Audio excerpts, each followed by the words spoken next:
দীর্ঘ ২২ বছর পর মুক্ত হতে যাচ্ছে ভাল্লুক। রাঙামাটির বোটানিক্যাল গার্ডেন ও মিনি চিড়িয়াখানায় ২২ বছর আগে তাকে রাখা হয়েছিল। অনেকটা অব্যবস্থাপনা এবং দেখভালের অভাবের কারণে অনেকটা নির্মমভাবে জীবনযাপন করছিল এই ভাল্লুকটি। রাঙামাটির এই মিনি চিড়িয়াখানা এবং বোটানিক্যাল গার্ডেনের আজকে যে চিড়িয়াখানার মধ্যে যে বেশ কিছু বন্যপ্রাণী ছিল, সেই বন্যপ্রাণীগুলোকে বন বিভাগ সেগুলো নিয়ে যাচ্ছে এবং তারা সেটি অন্যত্র কোনো একটি পার্কে তারা সেটি অবমুক্ত করবে।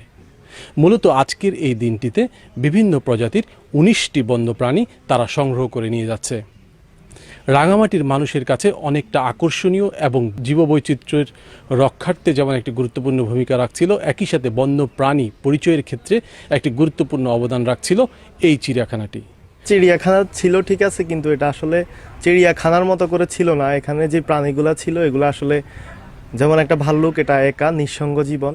তো এইভাবে আসলে একটা প্রাণী বেঁচে থাকতে পারে না। এটা খুবই মানবেতর এবং মানে খুবই দুঃসহ সময় পার করছে। তো চিড়িয়াখানা চালাইতে হইলে সেটার যে পরিচালনা লাগে, সেটার যে ব্যবস্থাপনা লাগে, এটা আসলে ওইভাবে ছিল না। জেলা পরিষদ এটা অনেকটা করার মতো করে চালাইছে। তো আজকে যে ভাল্লুকটা কিংবা এখানকার যে অন্য প্রাণীগুলো আছে ওগুলো নিয়ে যাওয়া হবে, এটার আসলে দুইটা দিক আছে। একটা হচ্ছে খারাপ লাগার, আর একটা হচ্ছে ভালো লাগার। বালুকের লই যাতে খারাপ লাগে আমাতে সতর্ক দূরে ভালাহি ডাক দিলে আমার চিনি বালুকি ডাক দিলে চিনি খারাপ লাগে। গাজি শত শত ইলাক এই ৭০০ মতন আইল দেয় বালুকি। এই এখন তো বড় হয়েছে। রান্নায় আমার ভালোবাসা Jamuna gas stove. Jamuna gas stove, আধুনিক, নিরাপদ ও দীর্ঘস্থায়ী। বালুক খরগছ ছিল, এই বন বিলাই এলো, এই আরো এলো বালুক মারা গেছে, উরিং এলো, আরো হি এলো, ভলকানি এলো, তো ওই গুই এলো, গুই সাপ এলো, বহুত এলো, এখন নাই। যদিও বা দীর্ঘদিন জেলা পরিষদের অব্যবস্থাপনার কারণেই মূলত এটি আজকে ধ্বংসের মুখে। স্থানীয় এবং অন্যান্য পরিবেশবাদী অনেকের সাথে কথা বলে যেটি জানা গেছে, তারা সকলেই বলছে যদি এটি সুষ্ঠু ব্যবস্থাপনার মধ্যে রাখা যেত এবং বন্যপ্রাণীগুলোকে সঠিকভাবে পরিচর্যা করা যেত, তাহলে এই চিড়িয়াখানাটি আরও দীর্ঘদিন চালু রাখার একটি সুযোগ ছিল। যেহেতু জেলা পরিষদ সেটি করতে ব্যর্থ হয়েছে, তাই বন বিভাগ সেই বন্যপ্রাণীগুলোকে আজকে এই চিড়িয়াখানা থেকে উদ্ধার করে নিয়ে যাচ্ছে। কোনো ধরনের দেশীয় প্রজাতির বন্যপ্রাণী ক্রয় বিক্রয়, বন্দি রাখা, লালন পালন করা আইন পরিপন্থী। এখন আমরা এগুলো জব্দ করে নিয়ে আমাদের দুলহাজরা সাফারি পার্ক আছে, সেই সাফারি পার্কে ওখানে আমরা কোয়ারেন্টাইনে রাখবো।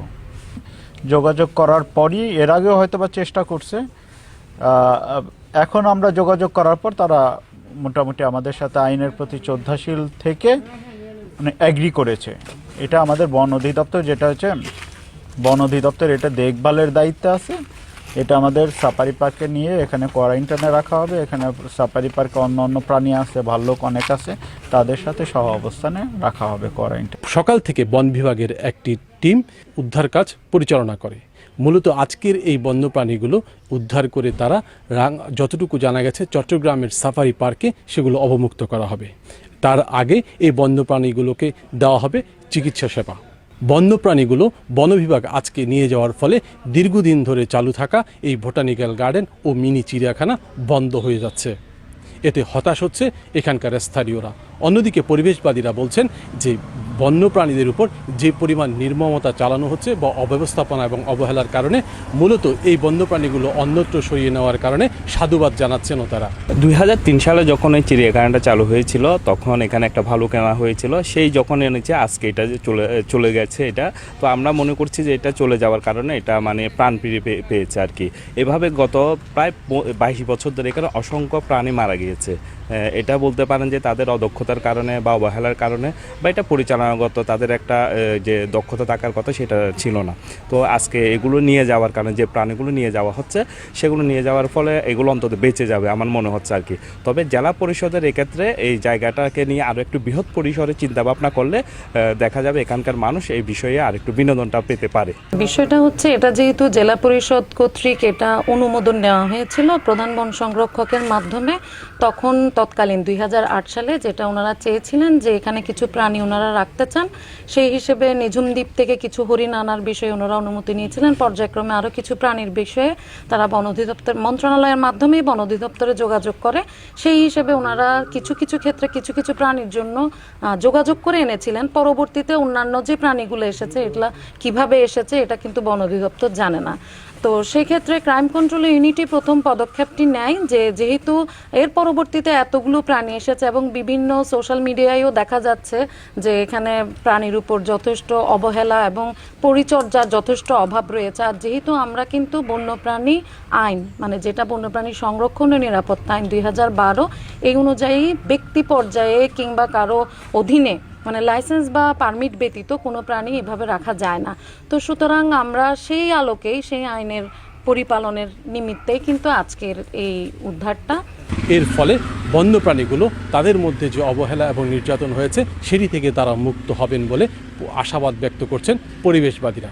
যদিও বা অনেকে মনে করছেন নতুন প্রজন্মকে বন্যপ্রাণী সম্পর্কে জানাতে এমন একটি চিড়িয়াখানারও প্রয়োজন ছিল রাঙামাটিতে।